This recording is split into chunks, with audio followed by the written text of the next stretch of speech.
Hey there, everyone. Welcome back to Utility Sports. Really excited for this video, and one that's very requested on the channel by a ton of viewers. You'll see some of those comments flash on the screen now, but if you want to see a different team after this Orlando Magic offseason preview, make sure to either check out the channel for some of the other ones we already have posted, or comment the team you'd like to see right now down in the comments section so that I can get to it as soon as possible, because I am reading and responding to pretty much every single comment on the channel. I might not be responding to each one, but I definitely am reading each one, and I see everything you guys have to say, your input on my takes, my analysis, and I really appreciate reading what you have to say. So make sure to leave some comments down there below. Also, like and subscribe to the channel, and let's get into it with this Orlando Magic offseason preview here at Utility Sports. And for the video preview, just like we do in all of the other offseason previews, we're going to talk about last season, the season that has just concluded, 2022-2023 season recap, where we're going to look back at everything that's just happened. Paulo Banchero's rookie season, Franz Wagner's growth as a player. We'll talk about a lot of the key players on this roster moving forward, and then how do they go about getting better in the offseason, which is really the main thing a lot of people want to hear about. 2023 NBA draft lottery odds. That's a great place to start because I am recording this prior to the NBA draft lottery. This will shake some things up depending on how it plays out for each and every team, but we'll look at the odds that Orlando has to maybe moving up to get Victor Wembanyama, and then we'll also consider realistic NBA draft prospects that not only fit the team, but also make sense in the range, or should I say ranges, that Orlando is likely picking this year in the draft lottery. We'll also look at the NBA free agency situation, the money that Orlando has to spend, and reasons why they should spend money this offseason, plus an early outlook for next season, who they could potentially sign, and how that could help this team win games going into next year. I'm very excited about Orlando's future. Magic fans, if you are as well, make sure to leave a like, subscribe to the channel for more, because I do feel like we have a good number of Magic fans that watch the channel quite consistently, but I'd love to have more of you and really continue to build up that Orlando Magic community in our comments section. Let's go ahead and jump forward into that season recap. Paolo Banchero, Rookie of the Year. I'm going to say it right now. The finalists are being named today for a lot of awards, but we do not actually have indication on who's actually winning this award, but it's Paolo Banchero, okay? He's the Rookie of the Year. He had a very nice rookie season, started out the gate very, very well. I think as the season went on, the amount of load on him for kind of being the number one guy for a team right away, something that typically doesn't happen. I think Paolo Banchero, we saw him slow down a little bit and become fatigued, and I think his efficiency slipped because of that. But before the season, I picked Paolo Banchero to be the Rookie of the Year. He lived up to my expectations. He had a very nice rookie season, averaging right in that 20 point per game mark, which I think a lot of people were surprised by. I myself was not. I kind of pinned him as an 18 to 19 point per game scorer as a rookie. Shot over that a little bit, especially starting the year, scoring 25 plus a night for seemingly 3-4 weeks to start the season. Definitely helped him in that as well. He's a very good player, though, and somebody who I think is going to continue to get better. Now, does he have superstar potential? I'm a little less sold on that, but I do think he's a player who's going to be in that all-star discussion multiple times in his career, which is a very good starting point for Orlando when you're looking at roster construction, team building, and just the overall talent on the team. And I can't go without mentioning a guy like Franz Wagner, who had a nice second year and really took that step forward we were expecting to see from him. Obviously, over the summer last year, we saw him play for Germany, and we saw him really take a step forward in his game in some of the FIBA World Cup games, and that carried over into the season. I think Franz Wagner is kind of that perfect tertiary type player, where if you have two guys above him that are going to be 1A and 1B type guys, Franz will really thrive in that tertiary role as a guy who can play make for others. I think we've seen a decent amount of that so far in his young NBA career, but he's also a skilled slasher. He's growing as a shot maker, and I think he's somebody, as he gets a little bit more and more time in the NBA, he's going to become more and more comfortable, and I think he's going to be a really good contributor for the Orlando Magic. I'm not saying anything here that's absolutely crazy analysis-wise on Franz Wagner. Everybody knows he's a good young player. It's funny, you go back to the trade for Nikola Vucevic. Franz Wagner was the first pick in that deal, and definitely one that if Chicago had a do-over opportunity, they would not redo that trade, because well, they'd rather have Franz Wagner than Nikola Vucevic at this point. Markelle Fultz had a very nice end to the season and really started to flash what I think a lot of people were hoping to see from him when he was the former first overall pick, as a dynamic downhill scorer. I mean, there was some lobs down the back end of the season that he caught that was just like, oh my gosh, whoa, Markelle Fultz is literally flying out there. And some of that athleticism and the skill set as a slasher is really what made him that #1 overall pick back in the Lonzo Ball, Jason Tatum draft. And you know, it's been a bummer that he hasn't been able to stay healthy. I'm hoping at some point he will, because when he does get to play 30-40 games somewhat consecutively, now obviously not fully consecutively, but somewhat, you start to see the rhythm, the skill set that he possesses when he has that rhythm. He's a very solid player at the NBA level and somebody who is going to be a key piece moving forward for Orlando. Then Carter and Bol. I want to talk about both of those big men simultaneously here. Wendell Carter, obviously, another player from that Vucevic trade that I don't think the Bulls are very happy that they gave up. Now, I know Vuce did play 82 games for them, so I don't want this to become a Nikola Vucevic hate video. But I just don't think that Chicago really is happy about how that trade ended up playing out for them. So Wendell Carter, nice big man for them. Somebody who he's stepped out behind the three-point line more and more as his career has progressed. He's also been a pretty solid rebounder for them. I'd like to see those blocks per game go up, but he does do a good job challenging vertically without fouling, which is in part due to the fact that he's not going for a ton of blocks. And Bol, somebody who is completely different, actually led the NBA in three-pointers blocked this season. And he shot 56% from the field. So a very effective season for Bol, and kind of a big coming out season for him. He shot 7 shots a game from the field, and shooting 56% on 70-plus games is a very good sample size in a pretty consistent role that I could see him continuing to have, whether it's with Orlando or another team in the future. I'm sure the Magic would love to cash in on their low risk, high reward buy move that they made on Bol a year ago, and I think that they'd love to keep him around. He's been a real nice addition for that team, and somebody who moving forward offers a lot of length, shot blocking, size, and to be honest, his length and size is very surprising to guys he's guarding or trying to defend him, because you can just see sometimes they think that they have an open pathway to a shot, or they might have an open passing lane, and all of a sudden Bol is either deflecting the ball, blocking a shot, or spinning in transition and throwing it down on a guy, because he's done that a little bit this year too. He had a very nice season, so I want to shout him out a little bit.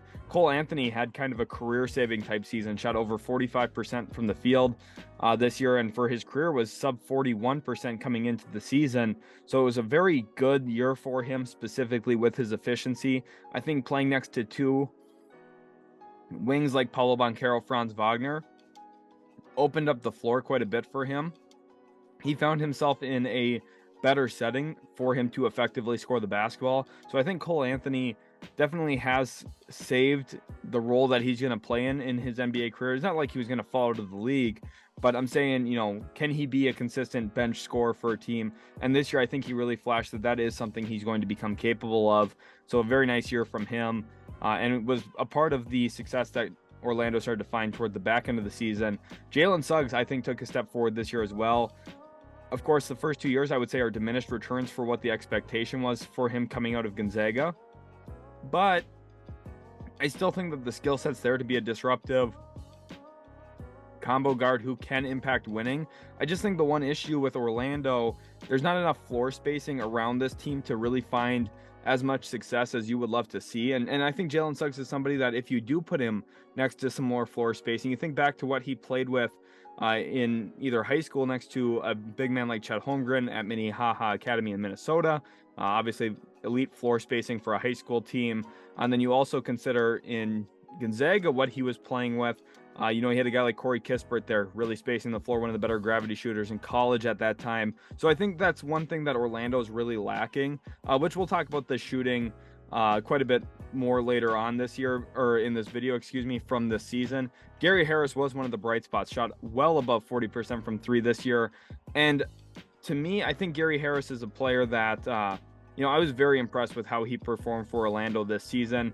You know, they got him in that Aaron Gordon trade a few years ago from the Denver Nuggets. And to be honest, he's had some pretty nice moments in Orlando. Now, I don't think he's really pieced together a ton of long-term consistency, but this season was a real bright spot for him.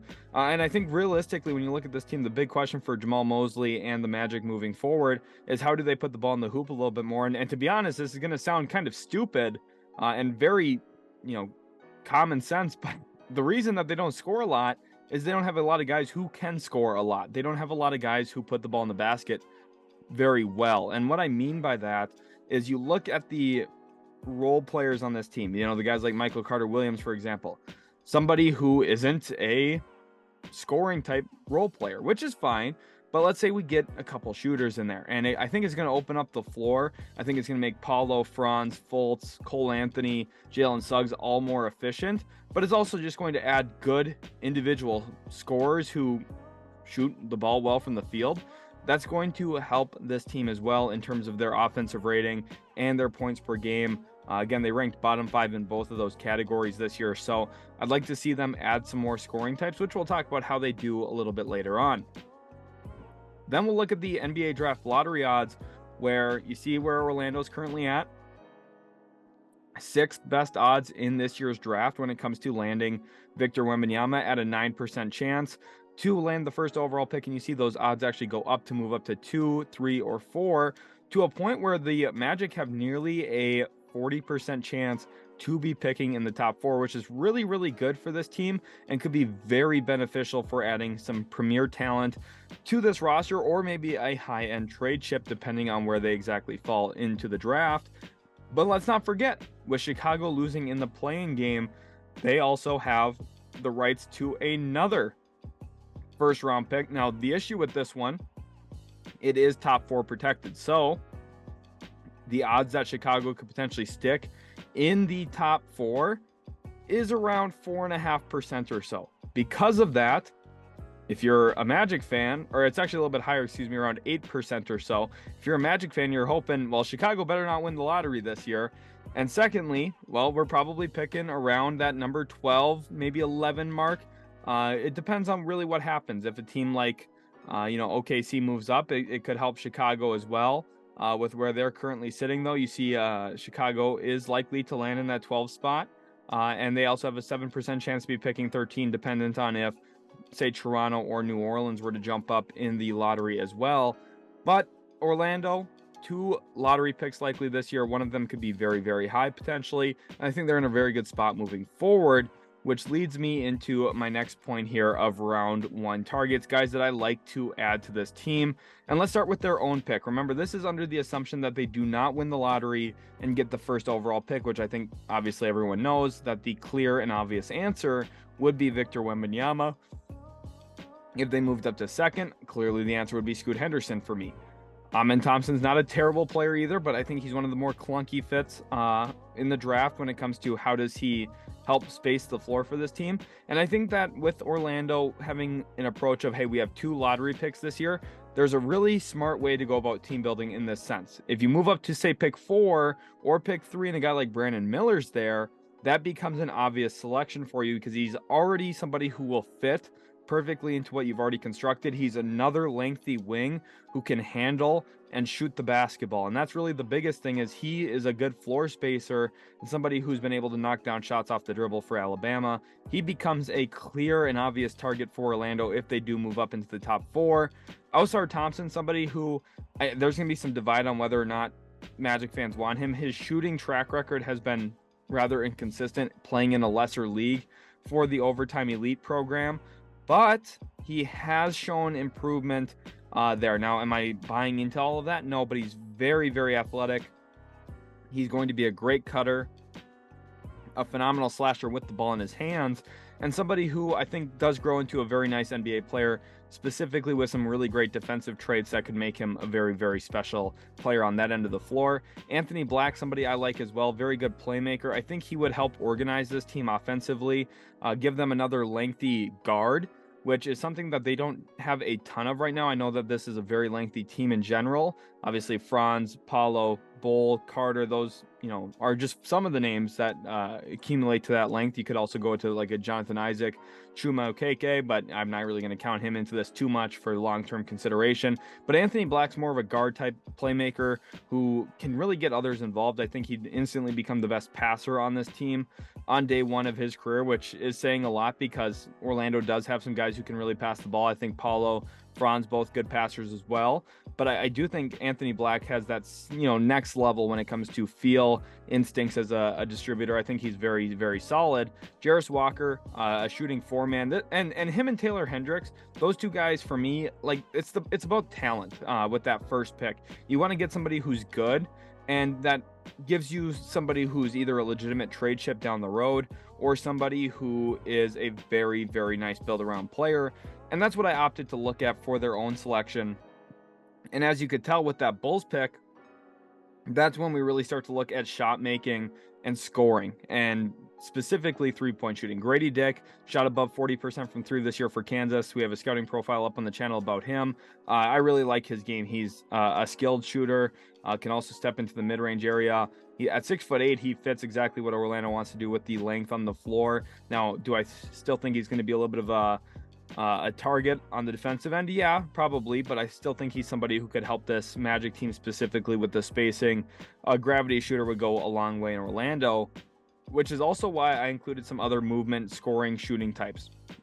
Jordan Hawkins for UConn went very deep into the NCAA tourney, obviously winning the title, and he played great down the stretch there. Now, I do have questions about his, floor, what he's going to become in the NBA, and also his ceiling, because I think that there are some serious limitations on what is going to stop him from becoming a great NBA player. But he is a very good shooter, and that's really the one thing Orlando's looking for at this pick. Keontae George has the shooting traits, especially with the ball in his hands. Now, with what Orlando currently possesses, I think that fits a little less clear, but I still think he would be a nice talent to add onto this roster. And then Brandon Podziemski is really the guy that makes a ton of sense for me when it comes to the skill set that he provides, because I think he could be another ball handling type for Orlando, but you're not going to need him to do that to be successful on the court. I think he's going to be one of the best, if not the best, movement shooter in this year's draft. He's got a very clean stroke. He's somebody who can knock it down from deep regularly. I mean, you watch his workouts and it's just incredible. I think Brandon Podziemski is a very talented player. He's very much under the radar right now when it comes to NBA draft positioning. I think he's going to be a lottery pick. At least that's where I would look at him, at least considering him in those spots. Now, maybe he falls somewhere as low as 17, 18, 19. But still, he's a talented piece who I think could help a lot of different teams. Shot about 44% from three this past year for Santa Clara and basically dominated the WCC with his own individual performances. So he would help Orlando out a lot. And when it comes to their own round two selection, there's a few guys I like here as well. Baylor Shireman from Creighton, another shooting type who can do some of that playmaking as well. Kind of a lesser Brandon Podziemski, a little bit older, a little bit less athletic than Podziemski, but similar length, similar shot making capabilities. Now, I think Podziemski is a little bit more consistent, reliable from three than Shireman is, but Shireman may be a little bit better of a passer at this point than Podziemski, but that's something I think Podziemski could potentially grow into. Now, when it comes to Maxwell Lewis from Pepperdine, he had a pretty solid season. I think he's somebody who's going to be strictly a three-point shooter at the NBA level. He's rather wiry. Now, I know for Pepperdine this past year, he flashed a lot of shot-making potential. I just don't really buy into it. I don't think he has the skill set that he's going to be given the opportunity to take those types of shots at the NBA level very frequently. Emoni Bates projects to be a very high-level shot maker from three at the NBA level. Now, it comes down to whether or not he's willing to play in an off-ball role and kind of accept a lesser role than maybe what the Instagram fame and some of the social media influence that he grew up with. If he's going to be willing to adjust to that. We saw him struggle with that at Memphis. Eastern Michigan, he kind of returned to being the man and found a lot of success playing that way. Now, is he going to be able to thrive with inconsistencies in terms of playing time, touches? That's a big question. But if you're getting him in the second round, I don't really think there's a better target, better value player in the draft in round 2. And then Jordan Walsh, I know he's not the clearest fit, but he's a very solid point of attack defender, offers great length, very good athlete.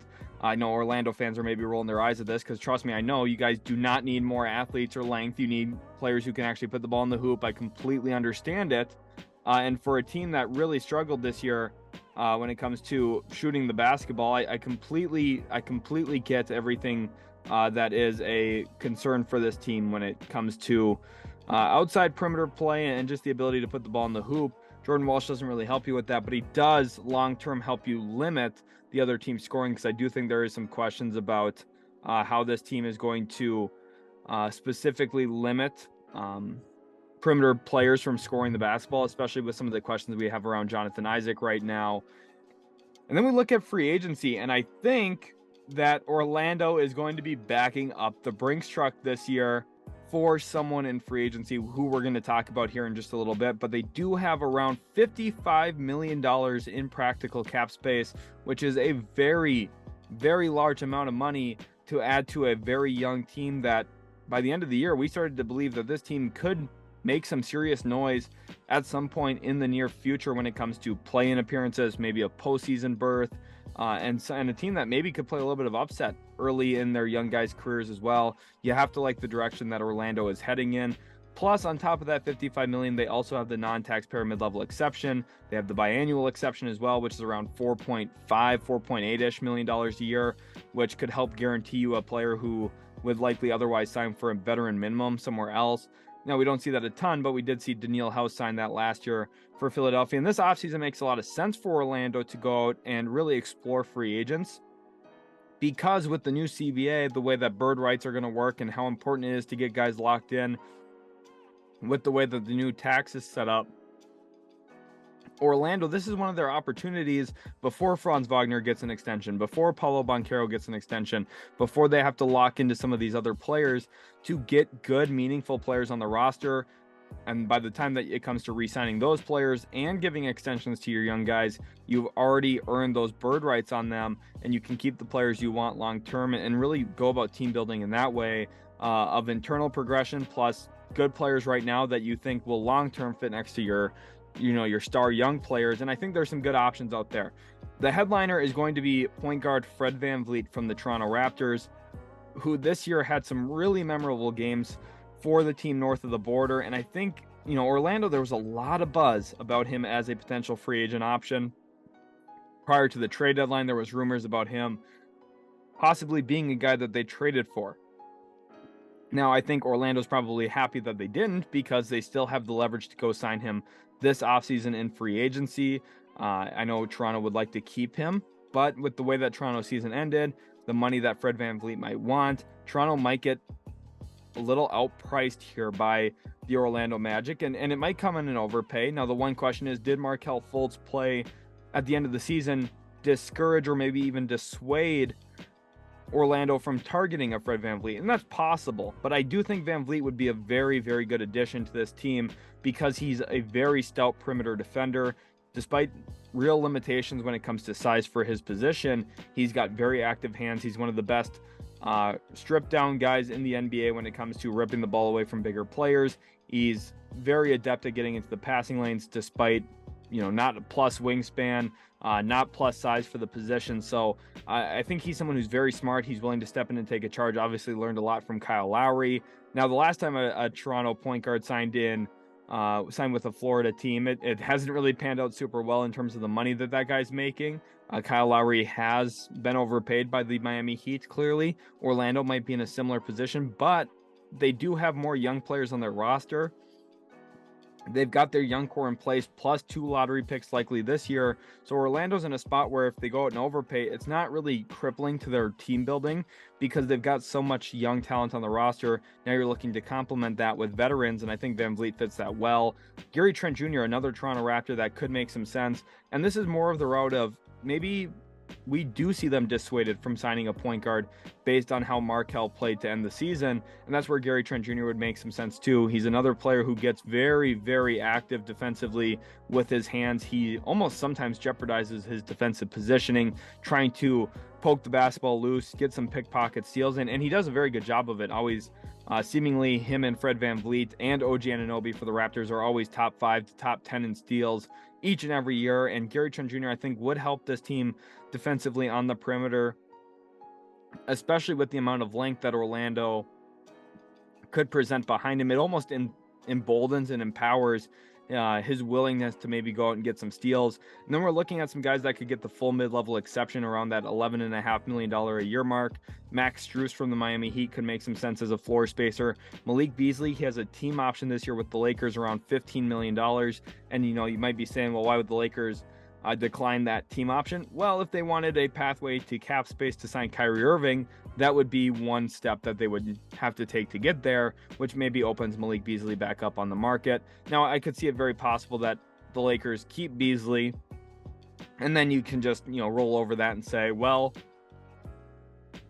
looks like Beasley's not a target. Maybe they split their money elsewhere, and that's probably a way to go about the mid-level exception, is save some money on it.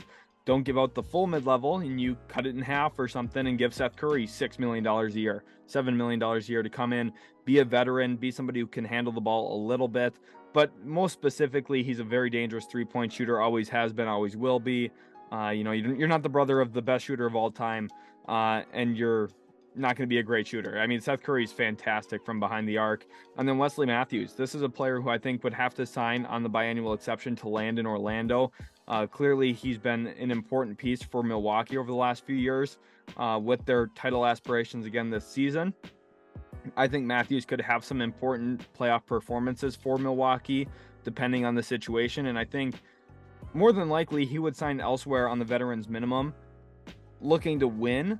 But I think if Orlando or another team wanted to scoop in and grab him, you basically double the money he's going to make by giving him the biannual exception. Instead of playing for like $2.9 million on the veterans minimum, he'd be playing for about $4.8 million for Orlando. You might say, well, what's the point of that? Is he worth $4.8 million? Probably not, but he's a floor spacer. He's a deep range shot maker, which is valuable, again, to Orlando, some spacing. And getting another good veteran in the building that's played a lot of playoff games, high leverage games, I do think would be good for some of these young guys to have a player like Wesley Matthews just in the building. And worst case, if it doesn't pan out, it's probably a short-term deal, not that much money anyway. It's really no harm, no foul at that spot for the biannual exception. Then we go on to the early outlook for next year. And for Orlando, I really do like the direction of this franchise. The biggest thing is they really, really need to add some three-point shooting. Like I said, this team just struggled significantly from behind the three-point line. And if you look at their three-point percentages, it's not surprising why. Paulo shot under 30% from three. Franz, Wendell both shot pretty well, around 36% each. But Markelle at 31%, Jalen Suggs 32%, Bol at 26%. You just don't have enough shot makers, like I said, in the open. So that's one of the big question marks for me is, can Orlando find more players who can just put the ball in the basket and do so in a lesser role? They don't need a whole bunch of isolation players. Now, getting a star would help, right? A Kyrie Irving, James Harden, you say it, if they land in Orlando, it'd be good for them. But, in addition of a Fred Van Vleet plus some shooting, probably plays the Magic into a much, much better team, maybe even a team that could just outright be a playoff team, not even a play-in team. But even without a big signing and maybe without a big splash, I still think this team has the pathway to becoming a play-in team as early as next season, because they're going to be improved. The natural in-house progression is going to be important for this organization. Clearly something that played a massive step in the progression this year. And then also the addition of 2 more lottery picks. They're just going to be a very competitive team. And as long as they hit on those 2 selections, I think Orlando is going to be in a very good spot moving forward. I like this team.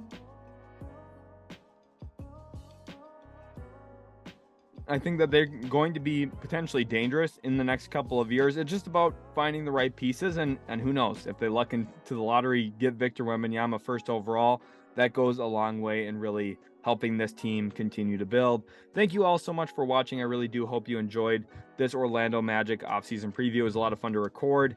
I love talking about the Orlando Magic here on the channel. They deserve a lot of love, a lot of credit for the way that their season ended this past year. Orlando, very nice season for themselves, and a team that I think is going to be dangerous down the road. If you guys did enjoy, remember, leave a like, leave a comment down in the comment section as well, and subscribe for more. Thanks so much for watching. We'll catch you in the very next Utility Sports video.